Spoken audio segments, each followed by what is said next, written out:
Oke, Assalamualaikum warahmatullahi wabarakatuh. Jumpa kembali bersama Rumah Hafiz.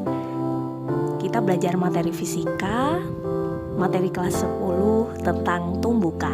Nah, kita lanjutkan materinya. Jadi kita sudah bahas tentang tumbukan lenting sempurna dan tumbukan lenting sebagian. Nah, kali ini kita akan bahas tentang tumbukan tidak lenting sama sekali. Berarti kalau tumbukan tidak lenting sama sekali, maka tumbukan yang terjadi tidak memantul. Jadi setelah cirinya adalah awal sebelum tumbukan seperti ini. Nah, setelah tumbukan maka akan bergerak bersama-sama ke arah yang sama. Itu cirinya. Jadi kalau membaca soal, bagaimana cara membedakan antara tumbukan lenting sebagian, tidak lenting sama sekali, atau lenting sempurna? Nah, lihat saja setelah tumbukannya. Jika setelah tumbukan dia bergerak masing-masing, maka termasuk lenting sempurna. Tapi jika setelah tumbukan kedua benda bergerak bersama-sama ke arah yang sama, maka jenisnya adalah tumbukan tidak lenting. Nah, untuk tumbukan tidak lenting, koefisien restitusinya bernilai 0 dan hanya berlaku hukum kekekalan momentum saja. Nah, bagaimana penggunaan hukum kekekalan momentumnya? Nah, kita akan bahas melalui contoh soal ini ya. Jadi atau kita boleh tuliskan di sini. Jadi momentum awal ada benda A dan ada benda B. Jadi kita bisa tuliskan momentum awal sama dengan momentum akhir. Momentum awal yang bergerak sebelum tumbukan ada 2. Berarti kita harus tuliskan MA VA berarti plus MB VB. Jangan lupa ketika berlawanan arah maka salah satu kita beri tanda minus. Misalkan ke kiri kita beri tanda minus. Nah, kondisi akhir karena bergerak bersama-sama berarti MA-nya ditambah dengan MB langsung. Bergerak bersama-sama ke arah yang sama berarti V-nya satu saja, berarti V aksen. Nah, seperti ini saja rumus untuk tumbukan tidak lenting sama sekali. Nah, kita aplikasikan ke soal ya. 2 buah benda A dan B masing-masing masanya kita tulis. Berarti MA ada 5 kg. Kemudian kita tulis lagi MB 3 kg.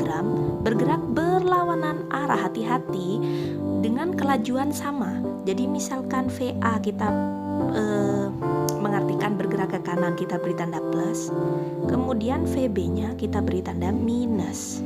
Disinilah ketika Anda tidak memberi tanda minus, maka akan memberikan hasil yang salah. Jadi fatal ketika Anda tidak memberikan tanda minus. Berapakah kecepatan kedua benda sesaat setelah tumbukan? Berarti V aksennya yang ditanyakan.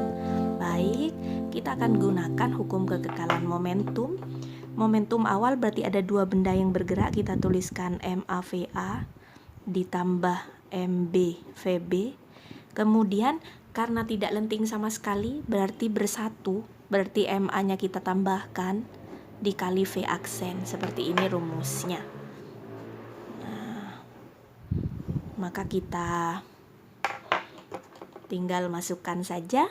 Jadi MA 5, VA-nya 2 plus MB-nya 3, VB-nya min 2. MA-nya berarti kita tambahkan 5 plus 3 V aksen ya. Berarti tinggal 10 kurangi 6 sama dengan 8 V aksen. Berarti 4 sama dengan 8 V aksen.